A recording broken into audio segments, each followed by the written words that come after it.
أعمالنا من يهده الله فلا مضل له ومن يضلل فلا هادي له وأشهد أن لا إله إلا الله وحده لا شريك له وأشهد أن محمدا عبده ورسوله يا أيها الذين آمنوا اتقوا الله حق تقاته ولا تموتن إلا وأنتم مسلمون يا أيها الناس اتقوا ربكم الذي خلقكم من نفس واحدة وخلق منها زوجها وبث منهما رجالا كثيرا ونساء واتقوا الله الذي تساءلون به والأرحام إن الله كان عليكم رقيبا يا أيها الذين آمنوا اتقوا الله وقولوا قولا سديدا يصلح لكم أعمالكم ويغفر لكم ذنوبكم ومن يطع الله ورسوله فقد فاز فوزا عظيما أما بعد فإن أصدق الكلام كلام الله وأحسن الهدي هدي محمد صلى الله تعالى عليه وسلم وشر الأمور محدثاتها وكل محدثة بدعة وكل بدعة ضلالة وكل ضلالة في النار من يطع الله ورسوله فقد رشد واهتدى ومن يعص الله ورسوله فقد ضل وغوى اللهم صل على محمد وعلى آل محمد كما صليت على إبراهيم وعلى آل إبراهيم إنك حميد مجيد اللهم بارك على محمد وعلى آل محمد كما باركت على إبراهيم وعلى آل إبراهيم إنك حميد مجيد سبحانك لا علم لنا إلا ما علمتنا إنك أنت العليم الحكيم رب اشرح لي صدري ويسر لي أمري واحلل عقدة من لساني يفقه قولي أعوذ بالله من الشيطان الرجيم من همزه ونفخه ونفثه بسم الله الرحمن الرحيم إذا زلزلت الأرض زلزالها وأخرجت الأرض أثقالها وقال الإنسان ما لها يومئذ تحدث أخبارها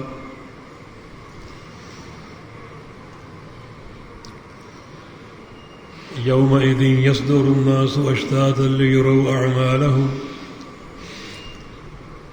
فمن يعمل مثقال ذرة خيرا يره ومن يعمل مثقال ذرة شرا يره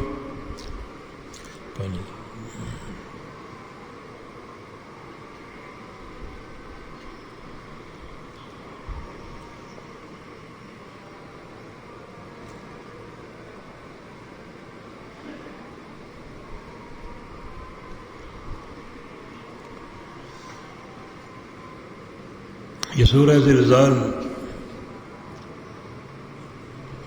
آپ نے سماعت فرمائی ہے،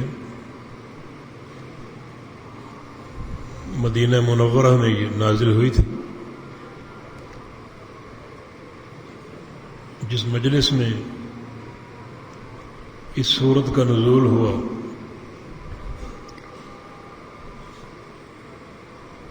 اس مجلس میں امت کے صدیق سیدنا ابو بکر رضی اللہ تعالی عنہ موجود تھے، اور جب نبی علیہ السلام نے اس سورہ مبارکہ کی تلاوت فرمائی تو ابو بکر صدیق رضی اللہ عنہ اسے سن کر بہت روئے. بہت سے مضامین کے ساتھ ساتھ اس صورت میں زمین کے بارے میں، جس زمین پر ہم رہتے ہیں، چلتے پھرتے ہیں، 3 خبریں دی گئی ہیں. بسم اللہ الرحمن الرحیم. اذا زلزلت الارض زلزالها،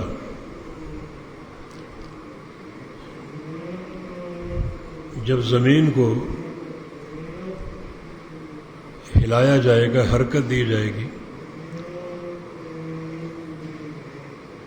اور بڑی شدید حرکت. زلزلہ اس میں شدت اور تکرار کا معنی ہے، یعنی زمین کو سختی سے ہلایا جائے گا، حرکت دی جائے گی، اور بار بار. یہ قیامت کا وقوع ہے.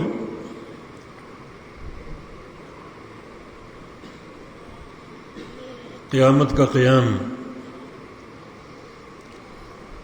جس میں زمین میں زلزلہ، ارتعاش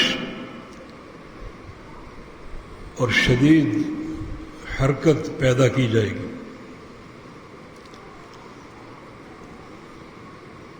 عام زلزلے آتے ہیں، دنیا پریشان ہو جاتی ہے 2-1 جھٹکوں پر، لیکن قیامت کے وقوع پر یہ جھٹکے بڑی شدت سے اور بار بار محسوس ہوں گے.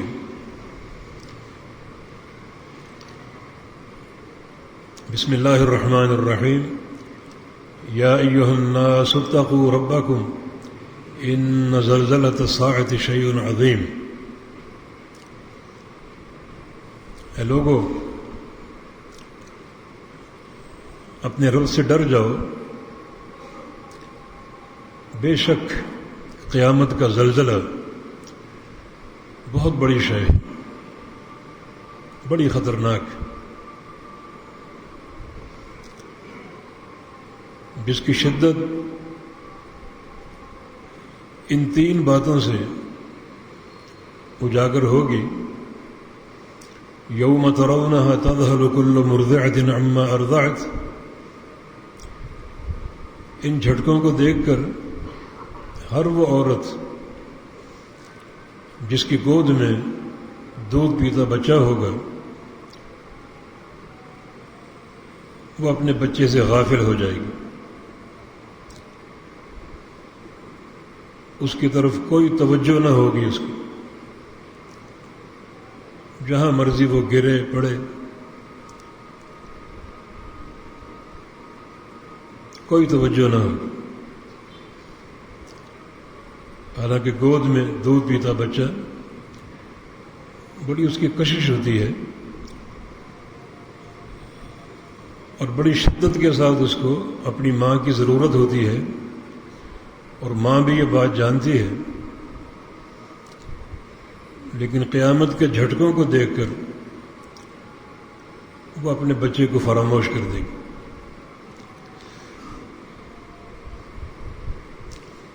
وَتَضَعُ كُلُّ ذَاتِ حَمْلٍ حَمْلَهَا. اور ہر حاملہ عورت اپنا حمل گرا دے گی.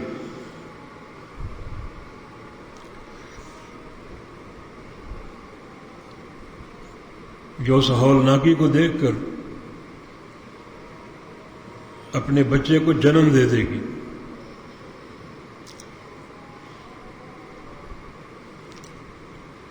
اور جو بچہ جنم لے گا اس کی حالت کیا ہوگی؟ کیف تتقون ان کفرتم یوما یجعل الولدان شیبا. اس دن کی شدت سے کیسے بچ سکو گے جس دن کی ہولناکی کو دیکھ کر دودھ پیتا بچہ بھی شدت غم سے بوڑھا ہو جائے گا۔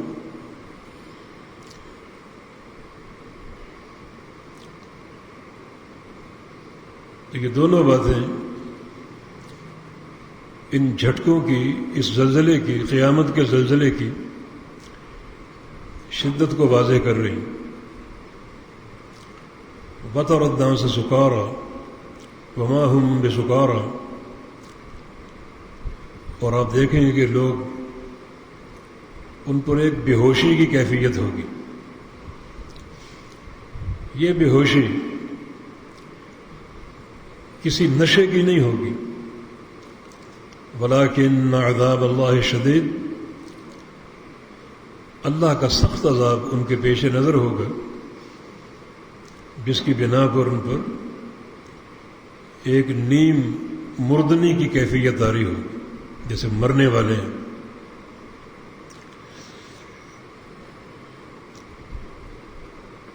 تو اس زلزلے کی خبر ہے سورہ زلزال میں،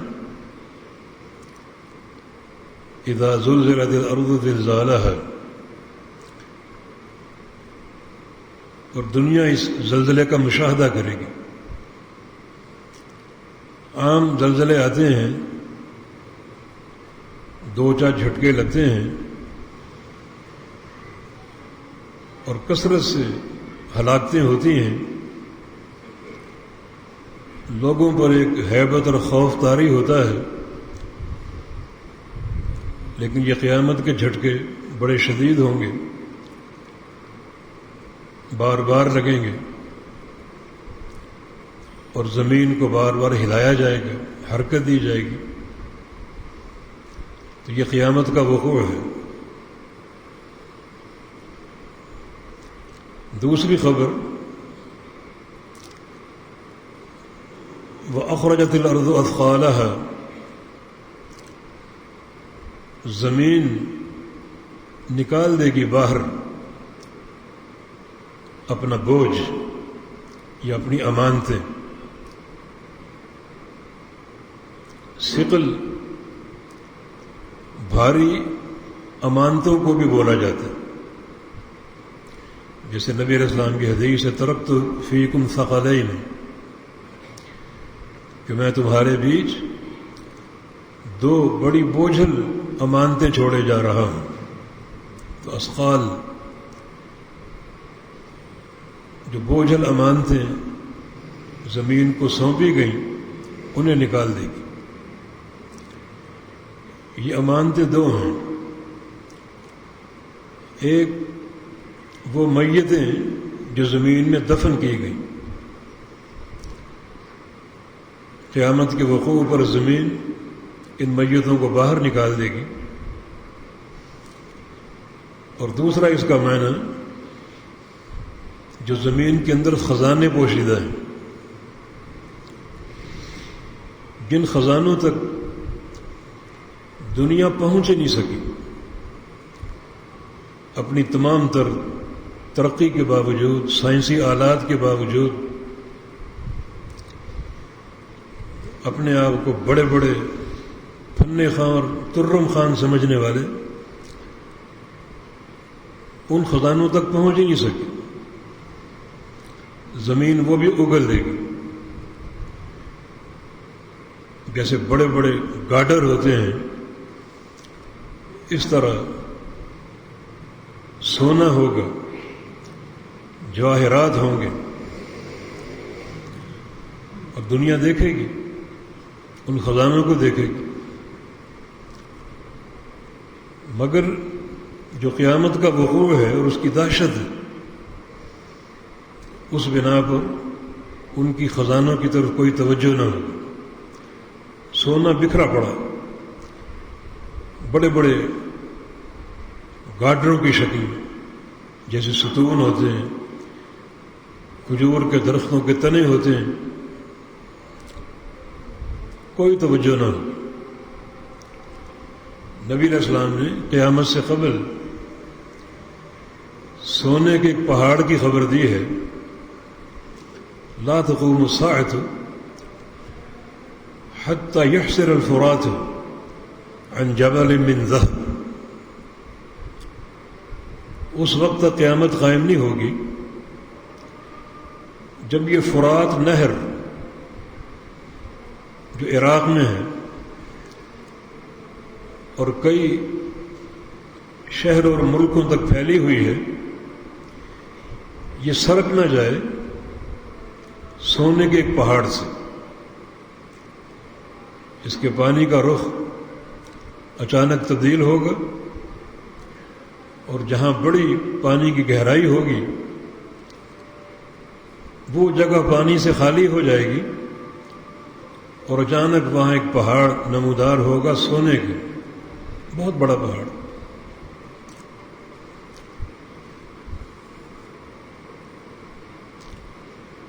اور نبی علیہ السلام نے ہدایت دی کہ اگر تم وہ پہاڑ دیکھ لو تو اس سونے کو حاصل کرنے کی کوشش نہ کرنا. وہاں بڑی ہلاکتیں ہوں گی، بڑے لوگ مر مر کر گریں گے اس سونے کے پہاڑ کی خاطر، اس سونے کو حاصل کرنے کے لیے. کہ تم اس کے قریب نہ جانا، یہ حرص سونے کی چھوڑ دینا. جو قریب جائے گا وہ جنگوں کی لپیٹ میں آ کر ہلاک ہوگا، اور دنیا کو ہلاک ہونے دو. یہ یہود و نصارہ ہی ہوں گے جن کی نظر ہماری ثروتوں پر ہے، ہمارے خزانوں پر ہے، ہماری معادن کی طرف، پیٹرول کی طرف، اور جو بھی مال و اسباب اللہ نے مسلمانوں کو عطا فرمائے ہیں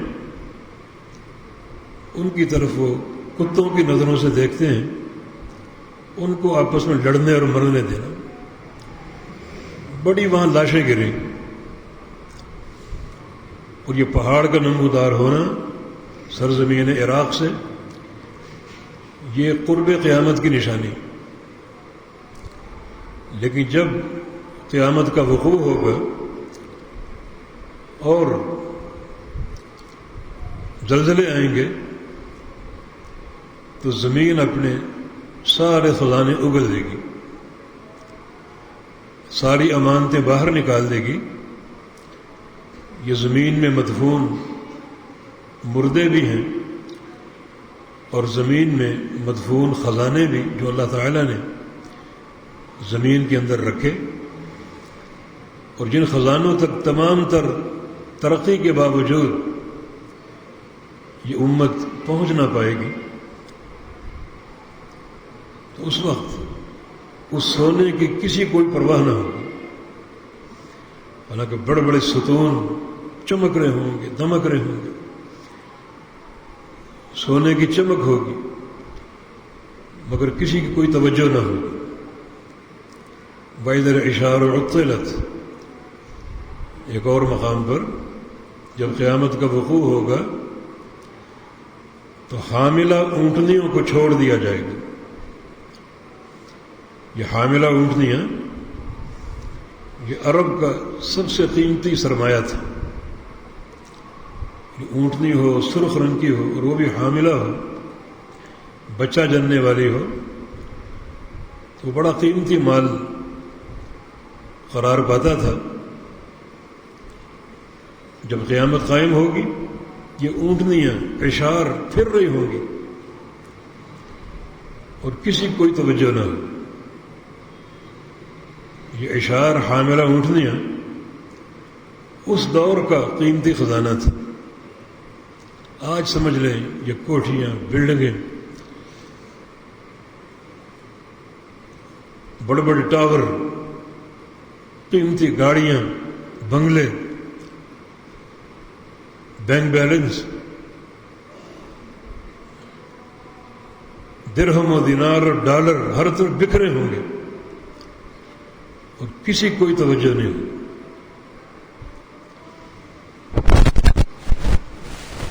قیامت کا وقوع اور قیامت کا چہرہ یہ لوگ دیکھ چکے ہیں.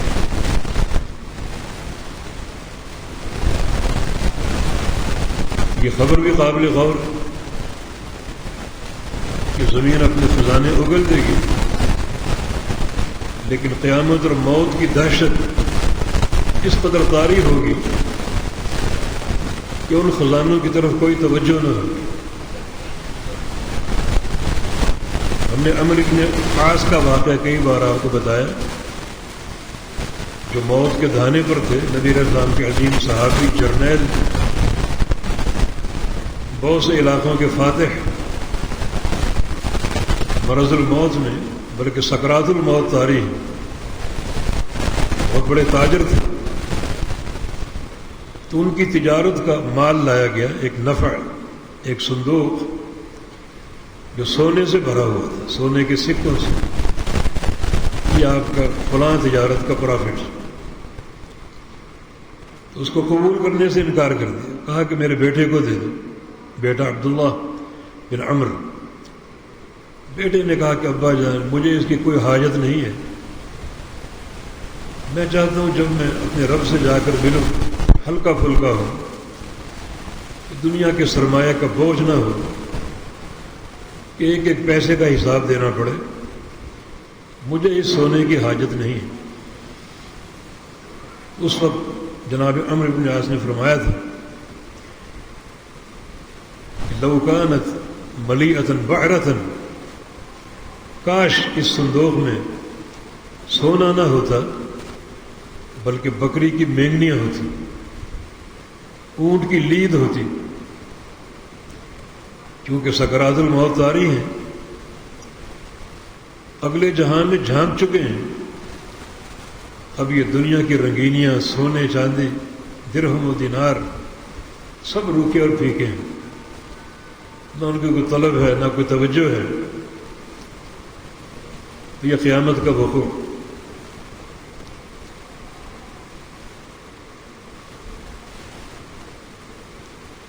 وقال الانسان ما لها، انسان شدت خوف سے کہے گا یہ زمین کو کیا ہو گیا، یہ جھٹکے اور یہ حرکتیں، یہ ارتعاش اور زمین کا پھٹ جانا اور سربتوں کا نکل آنا، کیا ہو گیا زمین۔ یہ انسان کے الفاظ اس کے خوف کی شدت کی بنا پر ہوتا ہے۔ تیسری خبر، یومئذ تحدث اخبارها، اس دن یہ زمین اپنی خبریں بھی ظاہر کر دے گی اور کھول دے گی۔ جو زمین کے اندر پوشیدہ راز ہیں وہ زمین سارے بیان کر دے گی۔ یہ راز کیا ہے؟ ہر انسان کی، حضرت انسان نے جو کچھ کیا ہے زمین کی پشت پر کھڑے ہو کر کیا، نیکی ہو یا برائی ہو، زمین ہر بندے کے ہر راز سے آگاہ ہے، بندے کی ہر حرکت کا مشاہدہ کرتی ہے، پوری طرح ہر انسان کی رازدان ہے۔ تو قیامت کے وقوع پر زمین تمام راز اگل دے گی، بیان کر دے گی، اور کوئی راز چھوڑے گی نہیں، کیونکہ آگے کیا ہے؟ بِأَنَّ رَبَّكَ أَوْحَىٰ لَهَا، زمین تمام خبریں دے گی کیونکہ تیرے رب کا زمین کو آرڈر ہوگا کہ ہر خبر کھول دو، ہر خبر بیان کر دو، کوئی بات چھپانی نہیں ہے، کوئی راز سینے میں نہیں رکھنا، ہر راز کو اگل دو، ہر خبر دے دو۔ تو پھر زمین کیسے کسی خبر کو چھپا سکے گی؟ یہ موقف بڑا خطرناک، جب یہ زمین ہمارے ہر خیر اور شر کی گواہی دے گی۔ یہ اللہ کا فضل کہ اس نے ہمیں یہ خبر دے دی۔ اب یہ لمحہ فکریہ ہمارے لیے ہے کہ ہم زمین کو کیسی امانتیں دیں، کیسے راز زمین کے سینے میں ڈالیں، کیونکہ ہر راز برآمد ہوگا،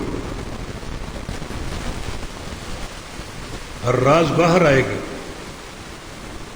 یہ بات ہم نے سن لی، اب ہمارا رد عمل کیا ہونا چاہیے کہ زمین کے سینے میں ہمارے کس قسم کے راز ہوں، کیونکہ یہ سارے راز قیامت کے دن منکشف ہوں گے، کھلیں گے۔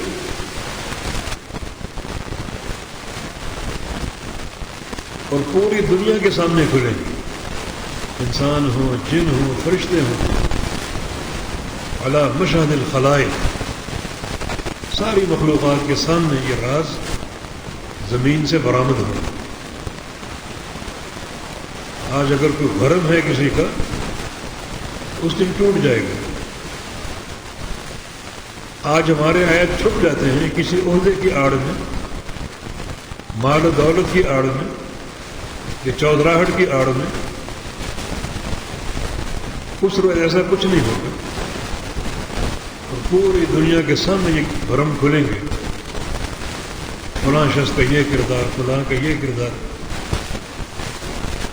اللہ تعالیٰ نے یہ خبر دے کر ہم پر احسان کیا ہے کہ انسان کے لیے لمحہ فکری ہے، جب قیامت قائم ہوگی، واقع ہوگی، تو زمین جو ہر بندے کی ہر راز کو جانتی ہے، کیونکہ سارے کام زمین کی پشت پر ہوئے،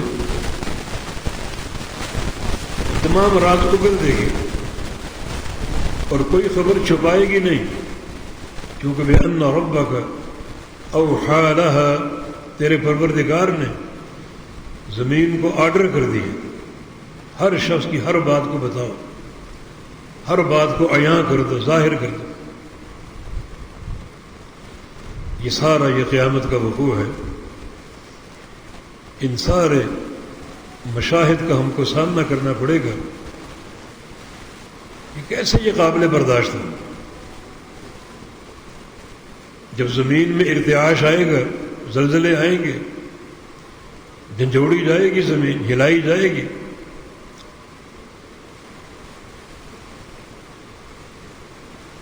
تو سارے پہاڑ جو ہیں جڑ سے اکھیڑ دیے جائیں گے۔ اوپر کو یہ پہاڑ لہرا رہے ہیں، اس منظر کی تاب کون لا سکے گا؟ اور پھر اللہ رب العزت ان پہاڑوں کو توڑے گا، ذروں میں تبدیل کر دے گا، اور زمین پر گرا کر سطح زمین کو برابر کر دے گا۔ یسألونک عن الجبال قل ینسفها ربی نسفا ویذرها قاعا صفصفا لا تری فیہا عوجا ولا امتا۔ یہ پوچھتے ہیں کہ پہاڑوں کا کیا ہوگا؟ اللہ تعالیٰ نے پہاڑوں کو قیامت کے وقوع پر اڑائے گا، جڑ سے اکھیڑ کر۔ پہاڑ جتنے باہر اتنے اندر بھی ہیں، ایسا حجم فضاؤں میں لہرا رہا ہوگا، دنیا دیکھے گی، اور اللہ رب العزت ان پہاڑوں کو توڑے گا۔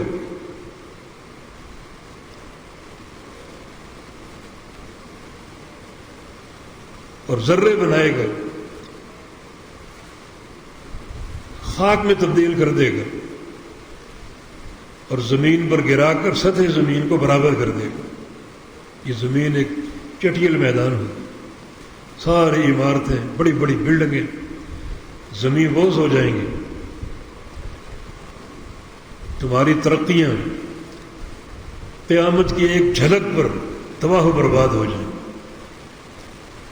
کوئی چیز باقی ہے تو وہ میرے پروردگار کی توحید ہے اور مومن بندوں کا ایمان ہے۔ باقی یہ سارے ٹریڈ سینٹر، بڑی بڑی بلڈنگیں، کوٹھیاں زمین بوس ہو جائیں گی، ساری ترقیاں خاک میں مل جائیں گی، سطح زمین برابر ہو جائے گی، نہ کوئی گڑھا ہوگا، نہ کوئی ٹیلا ہوگا، بالکل ہموار زمین، کسی بھی نشیب و فراز کے بغیر. یہ سارے منظر ہم نے دیکھنے، ان کا مشاہدہ کرنا. یہ خوفناک طریقے سے قیامت کا وقوع ہے. یومئذ یصدر الناس اشتاتا لیروا اعمالهم، لوگ نکلیں گے متفرق، بکھرے ہوئے، قبروں سے نکلیں گے. اور جو لوگ قیامت کے وقوع پر زندہ ہوں گے اور بے ہوش کر دیے جائیں گے، وہ بھی ہوش میں لائے جائیں گے اور بڑھیں گے عرض محشر کی طرف. یخرجون من الاجداث سراعا کأنہم الی نصب یوفضون، لوگ قبروں سے نکلیں گے بڑی تیزی کے ساتھ اور محشر کی زمین کی طرف یوں بھاگیں گے جیسے کسی ہدف اور ٹارگٹ کی طرف بھاگ رہے ہیں. کبھی آپ نے منظر دیکھا ہو ریس کا، 100 میٹر کی، 500 میٹر کی، تو ایک ٹارگٹ ہوتا ہے، وہاں تک دوڑنا، اور دوڑنے والے تیزی سے دوڑنے کی کوشش کرتے ہیں تاکہ ہدف کو پہلے پا لیں. اللہ تعالی نے جو قیامت کے دن لوگ سرزمین محشر کی طرف بھاگیں گے اس کی منظر کشی کی. گویا سرزمین محشر ایک ہدف، ایک ٹارگٹ ہے جس کو جلدی طے کرنا ہے، تو لوگ جلدی سے قبروں سے نکلیں گے اور محشر کی زمین کی طرف بھاگیں گے. ایک عجیب خوف و ہراس کی کیفیت ہو. کیوں بھاگیں گے؟ تاکہ انہیں ان کے اعمال کی خبر دی جائے، اپنے اعمال دیکھیں.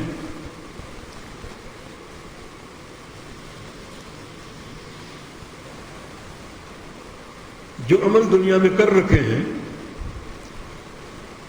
وہ سب دیکھنے ہوں گے، سب کا مشاہدہ کرنا ہوگا. وجدوا ما عملوا حاضرا، ہر بندے نے جو عمل کیا ہے وہ اپنے سامنے پائے گا. ہر بندہ ہر عمل کو دیکھے گا.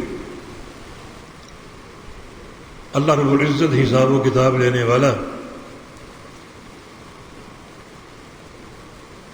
کسی چیز کو بھولے گا نہیں. بندوں کی ایک ایک حرکت اللہ تعالیٰ کو یاد ہے اور اللہ حساب لے گا.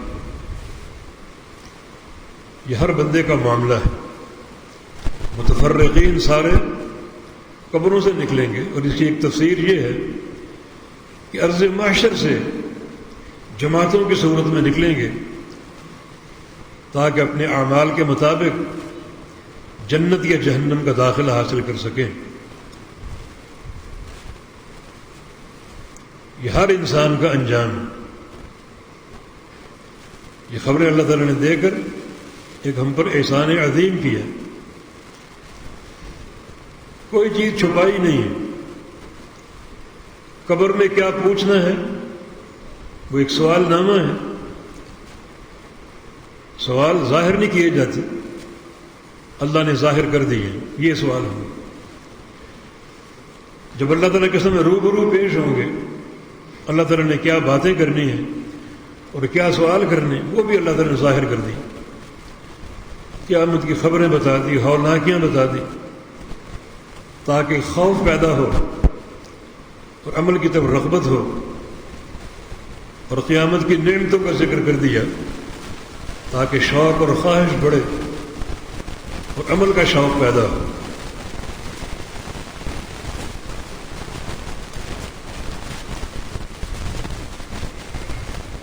اور آخر میں اللہ رب العزت نے دونوں قسم کی جماعتوں کے بارے میں خبر دی. فَمَنْ يَعْمَلْ مِثْقَالَ ذَرَّةٍ خَيْرًا يَرَهُ وَمَنْ يَعْمَلْ مِثْقَالَ ذَرَّةٍ شَرًّا يَرَهُ. جس شخص نے ایک ذرے کے برابر، ذرے کے دو معنی ہیں. ایک چھوٹی چیونٹی، جو سب سے چھوٹی چیونٹی ہوتی ہے، اسے لغت عرب میں ذرہ کہا جاتا ہے.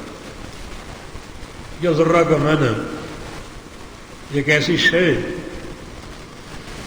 جو اتنی چھوٹی ہوتی ہے کہ اس سے چھوٹی کوئی چیز نہ ہو، وہ ذرہ کہلاتا ہے۔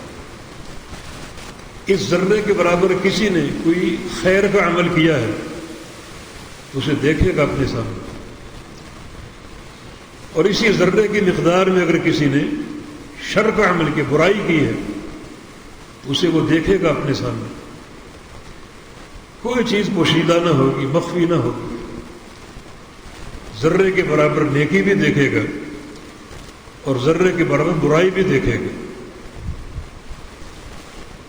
اور کوئی چیز چھپے گی نہیں۔ اس کی تفسیر ایک حدیث سے اور زیادہ واضح ہوگی۔ ایک بار نبی علیہ السلام نے ایک مجلس میں گھوڑے کا ذکر کیا۔ گھوڑا ایک بڑی باعث برکت چیز ہے، بالخصوص جہاد کے میدانوں میں گھوڑوں کا ایک کردار ہے۔ اس ترقی یافتہ دور میں بھی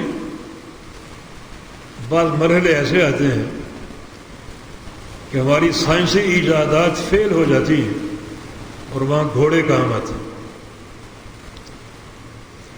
نبی علیہ السلام کا فرمان برحق ہے، الخیل معقود فی نواسیہ الخیر الی یوم القیامہ۔ گھوڑوں کے پیشانیوں میں قیامت تک کے لیے خیر لکھ دی گئی۔ یہ خیر کا معاملہ گھوڑوں کا قیامت تک جاری رہے گا۔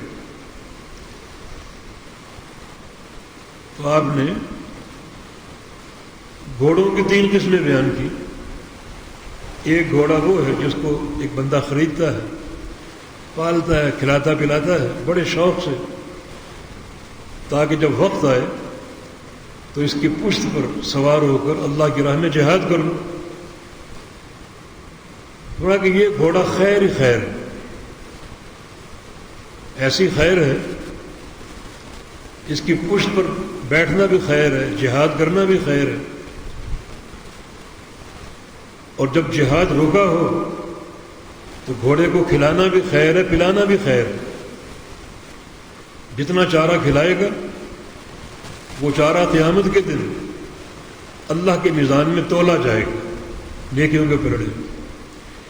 جتنا پانی پلائے گا وہ پانی بھی تولا جائے گا، اور گھوڑے چارہ کھا کے جو لید کریں گے اور پانی پی کے جو پیشاب کریں گے وہ دونوں بھی اللہ کے میزان میں تولے جائیں گے۔ ایسا خیر ہی خیر۔ اور ایک گھوڑا باعث ستر ہے، پردہ پوشی کا باعث، کہ ایک انسان خریدتا ہے، اس پر اپنا کاروبار کرتا ہے، بچوں کا پیٹ پال سکے۔ اور ایک گھوڑا بوجھ ہی بوجھ ہے، جیسے آج کل جوئے کے گھوڑے ہیں، ریس کے گھوڑے، جن پر بڑے بڑے کالے منہ والے لوگ سٹے اور جوئے لگاتے ہیں، یہ شر ہی شر ہے۔ تو جب پہلے گھوڑے کا ذکر کیا جو اجر کا باعث ہے، خیر ہی خیر ہے، تو ایک صحابی اٹھا اور کہا کہ یا رسول اللہ صلی اللہ علیہ وسلم، میرے پاس گھوڑا نہیں ہے، گدھا ہے، تو کیا گدھے کا بھی یہی حکم ہے؟ رسول اللہ صلی اللہ علیہ وسلم نے ارشاد فرمایا کہ گدھے کے بارے میں میری طرف، اللہ کی طرف سے کوئی پیغام نہیں پہنچا، کوئی ہدایت نہیں پہنچی، میں نہیں جانتا۔ گھوڑے کے بارے میں جو باتیں کی ہیں یہ اللہ کی وحی سے معلوم ہوئی، لیکن گدھوں کے بارے میں کوئی وحی مجھ پر نہیں اتری۔ الا هذه الآیۃ الشاذۃ الفاذہ، ہاں یہ 2 آیتیں جو ہیں یہ اس بارے میں ان کا اطلاق ہو سکتا ہے، استعمال ہو سکتا ہے، یہی 2 آیتیں۔ فمن يعمل مثقال ذرة خيرا يره ومن يعمل مثقال ذرة شرا يره، کہ جو ذرے کے برابر خیر کرے گا وہ اس کو قیامت کے دن دیکھے گا، اور جو ذرے کے برابر شر کرے گا وہ بھی قیامت کے دن دیکھے گا۔ فرمایا کہ ان 2 آیتوں کا اطلاق گدھوں پر ہو سکتا ہے۔ گدھے کو آپ خریدتے ہیں، پالتے ہیں، اس کے ساتھ اگر خیر کا معاملہ کرو گے ایک ذرے کے برابر، تو اللہ تعالیٰ وہ سامنے لائے گا، اس کا اجر دے گا۔ اور گدھے کے بارے میں ایک ذرے کے برابر شر کا معاملہ کرو گے تو اللہ تعالیٰ گناہ کی صورت میں بلائے گا، اس کا گناہ دے گا، اس کا عذاب دے گا۔ کہ ان دو آیتوں کا اطلاق گدھوں پر ہو سکتا ہے کہ ذرے کے برابر نیکی بھی دیکھو گے اور ذرے کے برابر گناہ بھی دیکھو گے۔ اس نیکی کا تعلق گدھوں سے کیوں نہ ہو، گناہ کا تعلق گدھوں سے کیوں نہ ہو، حساب ہوگا قیامت کے دن۔ یہ خوفناک معاملہ۔ ہم گدھے کو حقیر سمجھتے ہیں، گدھوں کے بارے میں قصے مشہور ہیں، لطیفے مشہور ہیں، گدھوں پر ظلم بھی ڈھاتے ہیں۔ قرآن میں گدھوں کی آواز کو بدترین آواز کہا گیا، تو سلوک بھی ایسا ہی کرتے ہیں، مگر آپ نے فرمایا کہ گدھوں کے ساتھ ایک ذرہ کے برابر برائی کرو گے تو اس کو گناہ کی صورت میں دیکھو گے، اور ایک ذرے کے برابر اچھائی کرو گے تو اس کو نیکی کی صورت میں دیکھو گے۔ تو اس سے ہٹ کر جو بندوں کے علائق ہیں اس میں کوئی ظلم برداشت کے قابل ہو سکتا ہے؟ ان گدھے کے ساتھ یہ تعلق جس کا حساب و کتاب ہوگا، جو انسانی رشتے ہیں، باپ کا تعلق بیٹوں سے، بیٹوں کا تعلق باپ سے، شوہر کا بیوی سے، بیوی کا شوہر سے، بھائیوں کا تعلق، بہنوں کا تعلق، پڑوسیوں کا تعلق، دوست و احباب کا تعلق، ان سارے علائق میں ذرے کے برابر خیر ہوگی تو اس کو نیکی کی صورت میں دیکھو گے، اور ذرے کے برابر شر ہوگا تو گناہ کی صورت میں دیکھو گے۔ اگر گدھے کے ساتھ سلوک قیامت کے دن سامنے آئے گا تو باقی رشتے تو بہت اعلیٰ عرفہ ہیں، ان کا حساب و کتاب کیوں نہ ہو؟ تو ان سارے تعلقات میں ایک اعتدال پیدا کرو، اللہ تعالیٰ کے خوف کی بنا پر۔ یہ جو نبی علیہ السلام کی حدیث ہے، ان خیر و شر کی معرفت میں، ان دو آیتوں کی روشنی میں یہ حدیث بڑی قابل غور کہ کس طرح خیر و شر کے معاملے کو سامنے لایا جائے گا، اور خیر و شر کی حقیقت کیا ہے۔ گدھے کا سلوک بھی خیر و شر کے میزان میں تولا جائے گا، تو باقی پھر کیا باتیں رہ گئی، باقی معاملات کیا رہ گئے؟ تو بہت زیادہ یہ حدیث غور و فکر کی دعوت دیتی۔ اس حدیث کا اس سورہ مبارکہ کا آخری حصہ، فَمَن يَعْمَلْ مِثْقَالَ ذَرَّةٍ خَيْرًا يَرَهُ وَمَن يَعْمَلْ مِثْقَالَ ذَرَّةٍ شَرًّا يَرَهُ۔ ایک ذرہ کے برابر خیر کرو گے اس کو دیکھو گے، شر کرو گے اس کو دیکھو گے، نیکی اور گناہ کی صورت میں، جزا اور سزا کی صورت میں۔ تو بڑا یہ بھیانک معاملہ، بڑا قابل توجہ ہے اور غور و فکر کی دعوت دیتا ہے۔ یہ سورہ مبارکہ خلاصہ اس کا یہ ہے کہ اس میں قیامت کے چہرے کا ذکر ہے، بڑے خوفناک طریقے سے قیامت کا وقوع، قیامت کے زلزلوں کی شدت، اس موقع پر ہونے والے بعض امور جن کو بار بار دیکھو اور پڑھو، اور اپنی زندگی کا جو مستقبل ہے، آئندہ کے جو ایام ہیں، لیل و نہار ہیں، ان کا تعین کرو۔ ہمیں کیسا ہونا چاہیے، کیسا بننا چاہیے، کس طرح ہم قیامت کے لیے تیار رہیں۔ یہ دن آنے والا ہے، ایک بندے کی موت ہی اس کے لیے قیامت ہے، حساب و کتاب شروع ہو جائے گا، اور جزا اور سزا کا معاملہ اس کا آغاز ہو جائے گا۔ یہ ساری چیزیں بڑی غور و فکر کی دعوت دیتی ہیں۔